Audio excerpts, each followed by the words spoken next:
अगला ये 7वां सवाल।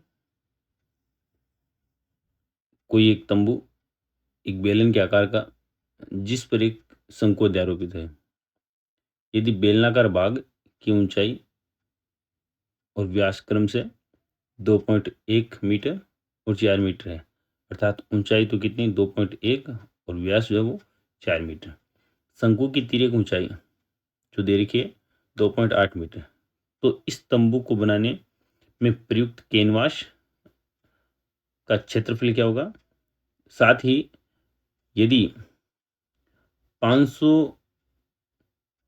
प्रति वर्ग मीटर की दर से 500 रुपये जो है वो प्रति वर्ग मीटर की दर से इस कैनवास की लागत है जो ज्ञात करनी है अपने को।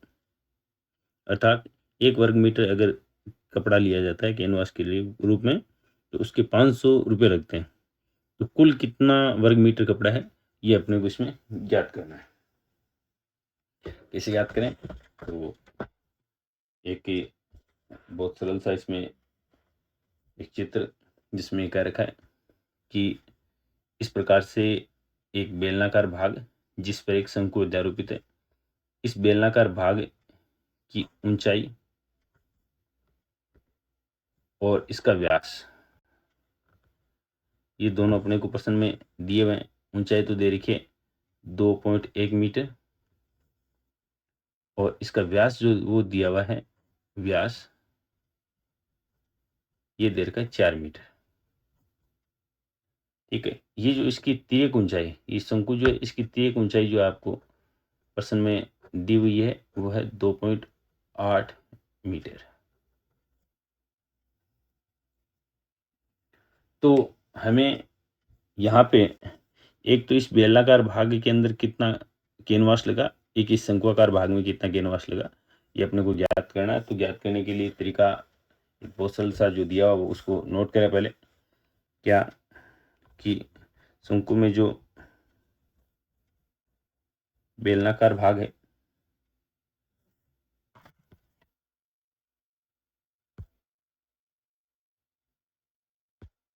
इस बेलनाकार भाग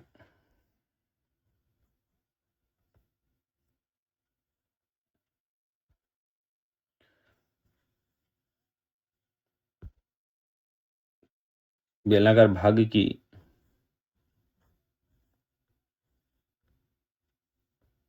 यहाँ पे त्रिज्या की बात करें तो त्रिज्या यहाँ व्यास के रूप में पहले व्यास दिया हुआ है। तो बेलनाकार भाग का व्यास जो है वो दिया हुआ अपने को 4 मीटर। तो हम लोग कह देंगे त्रिज्या 4/2 अर्थात 2 मीटर इसकी त्रिज्या हो जाएगी। फिर हम लोग कहें बेलनाकार जो भाग है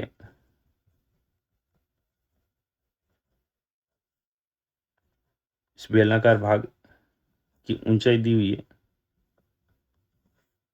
और बेलनाकार भाग की ऊंचाई जो है वो दे रखी है अपने को 2.1 मीटर। ठीक है, फिर जो शंक्वाकार भाग जो है शंकु अध्यारोपी जो है ये शंक्वाकार भाग इस शंक्वाकार भाग की तिर्यक ऊंचाई दी हुई है। तिर्यक ऊंचाई को एल से लिखते हैं। एल बराबर जो मान दिया वो है 2.8 मीटर। फिर प्रश्न में कहा है कि शंक्वाकार भाग की त्रिज्या बराबर बेलन बेलनाकार जो भाग है बेलनाकार भाग की त्रिज्या अर्थात बेलनाकार भाग की जो त्रिज्या कितनी आई अपने पास में 2 मीटर। तो इसकी भी कितनी हो जाएगी 2 मीटर। तो हम लोग लिख देंगे शंक्वाकार भाग की त्रिज्या बराबर 2 मीटर। अब हमें इस कैनवास में कितना जो कपड़ा लिया है उसका क्षेत्रफल ज्ञात करना है। तो क्षेत्रफल ज्ञात करने के लिए हम लोग देखेंगे कि यहाँ कुल क्षेत्रफल किसको बनाने में, तो हम लोग लिखें तंबू को बनाने में प्रयुक्त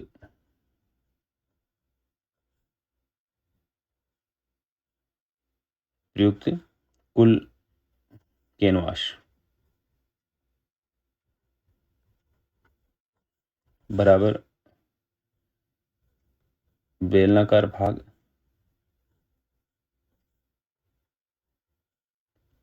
का पृष्ठीय क्षेत्रफल प्लस शंक्वाकार भाग का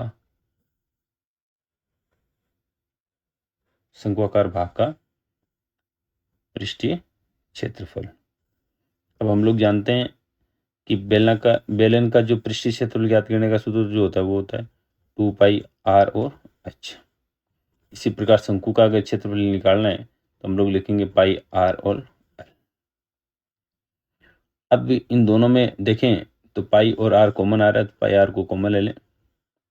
यहां से बच गया 2, साथ में बच गया एच, इधर बच गया एल। जो हमें मान ऊपर दिया हुआ है वो मान रखें, पाई का मान 22/7 रख दें हम लोग। आर का मान हमने ज्ञात किया था 2, ये 2 लिख दें। फिर 2 गुणा एच का मान दिया हुआ है 2.1, यहाँ पे 2.1 इस बेलनाकार भाग की ऊंचाई है। फिर देखें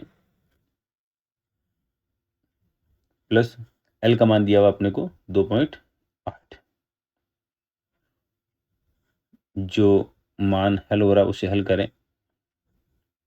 2 को 2.1 से गुणा करवाएंगे तो यहाँ पे ये मान हो जाएगा अपने 4.2 और इधर है 2.8। तो हम लोग देखें 22/7 गुणा 2, 2.8 और 4.2 को जब जोड़ेंगे तो ये हो जाएगा 7। इस 7 को इस 7 से काट दें, 7 एकम 7, 7 एकम 7, तो 22 को 2 से गुणा करवाया 44 वर्ग मीटर।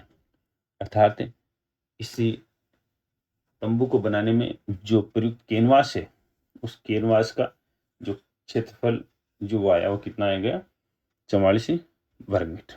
अब दिया हुआ है चूंकि 1 वर्ग मीटर कैनवास की लागत कितने रुपए, 500 रुपये।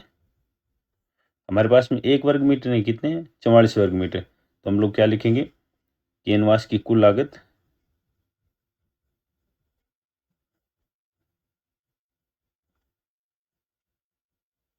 क्या हो जाएगी 44 गुणा 500। साथ इसको जब गुणा करवाएंगे 2 0, 5 20, 2 और 22, अर्थात 22,000 रुपये इस तंबू को बनाने में जो कैनवास ले रहे हैं उस कैनवास की लागत हो जाएगी। और इस कैनवास का जो क्षेत्रफल है वो कितना है 44 वर्ग मीटर।